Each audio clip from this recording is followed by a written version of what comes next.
they want our levels for estrogen to be like between 40 and 60 range. My estrogen right now, you guys, is at like 107.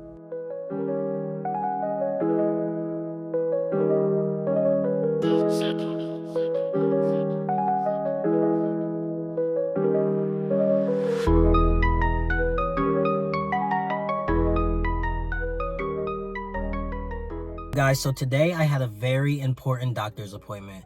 As some of you guys know, because I did make a video about it, I had to up and change my HRT doctor, which is the person that provides me with my testosterone. Unfortunately, they lost a huge amount of funding, and therefore they had to close down out of nowhere. I randomly got a letter in the mail telling me, hey, unfortunately, we're closing down in 2 months. You have to find a new provider.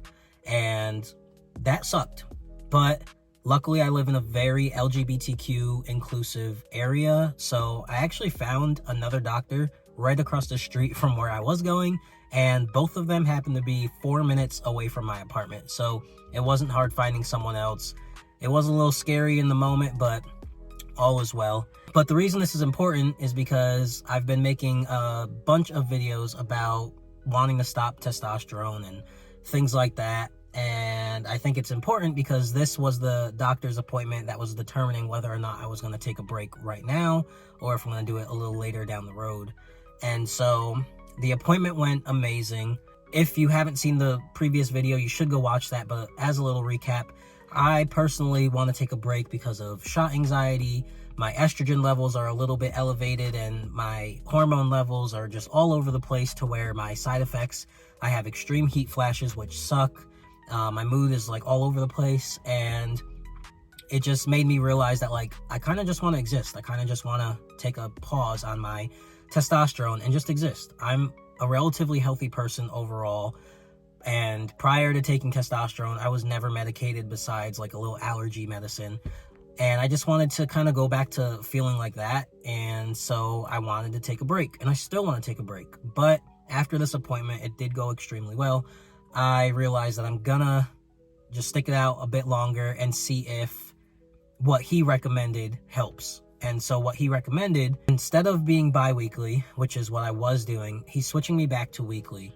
And I have been weekly before for like 5-6 years straight. It wasn't until like a couple years ago that I switched to bi-weekly to ease my shot anxiety without having to do the shots so often.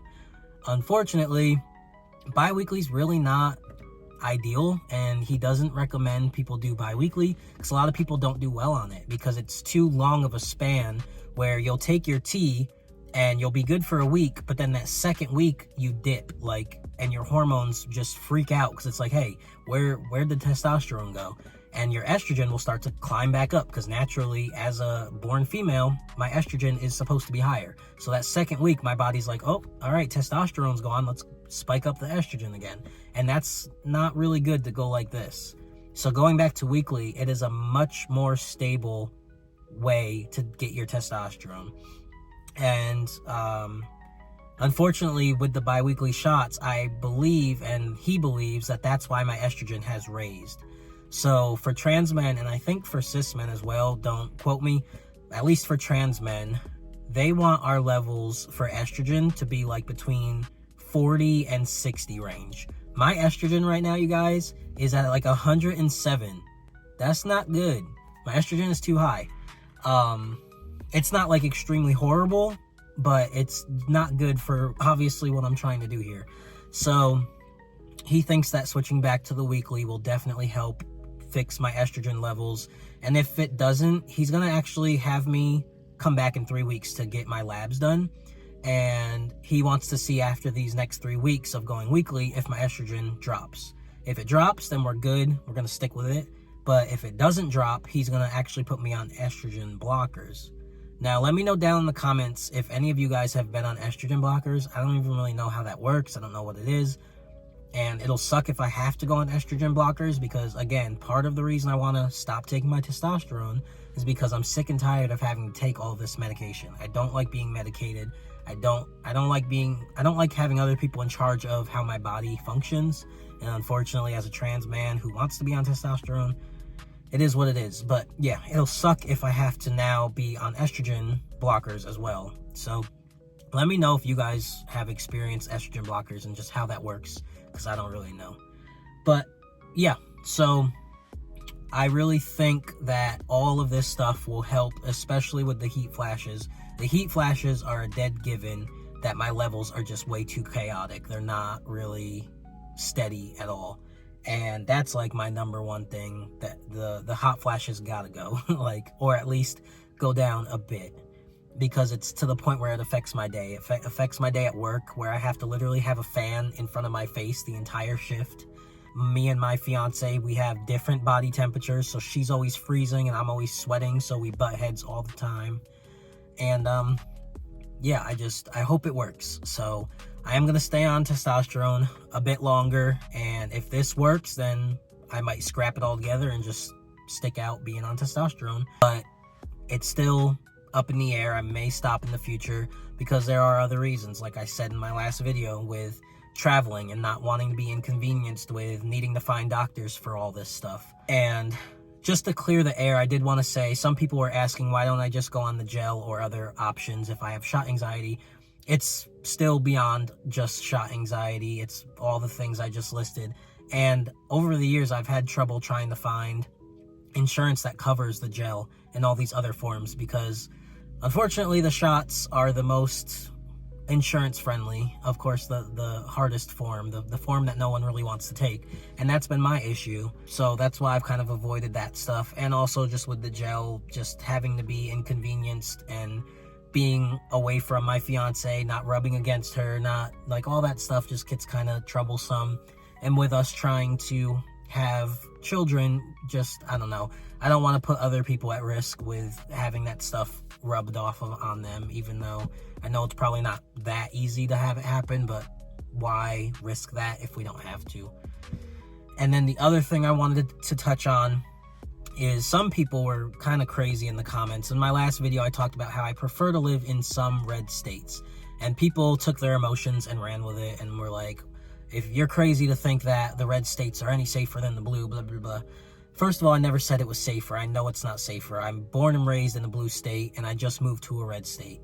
But the media definitely hypes up the fact that red states are horrible for trans people and whatnot. And yes, in most places, it is not a really good place. But you can find places just like where I did. If you do your research, you can find places like I did that are LGBTQ inclusive. And where I am right now, in a red state, is much more LGBT inclusive than where I was in a blue state that was in a redder area, if that makes sense. So, I understand people's concern and, like, feelings about it, but, like, you don't gotta be hateful because of what I like. This is my opinion. I like certain places. I know, okay, if I like the scenery of palm trees and beaches, go to Cali. I don't want to go to Cali. Cali's extremely overrated, and that's just not one of the places that I'm talking about. I know I listed Florida and Texas, but I even said in that video, these are not the places that I'm considering. These are just examples, because I don't want to actually give away the state that we are thinking about moving to next. So yeah, I understand if you guys are frustrated and thinking like, why would you want to do that? You're trans, you're making your life harder than it needs to be. I'm okay. I am perfectly okay. Until a red state literally gets to the point of holding pitchforks and axes down the street chasing trans people away, I'm okay. I'm not going to run from states. If anything, I want people to run from me. I don't want to get to a point where all of us trans people are sprinting away from these red states to the point where they really are not going to be welcoming. That's the last thing I want to do. I'm going to continue to show up wherever the freak I want in any state, no matter my skin color or my gender identity. I don't care. And until trans people are no longer welcome, or all of our human rights are completely eradicated just because we are trans, I'm not running from states. I cannot live like that. And I understand if some of you can, or if some of you are scared to the point where you feel like you need to for your safety.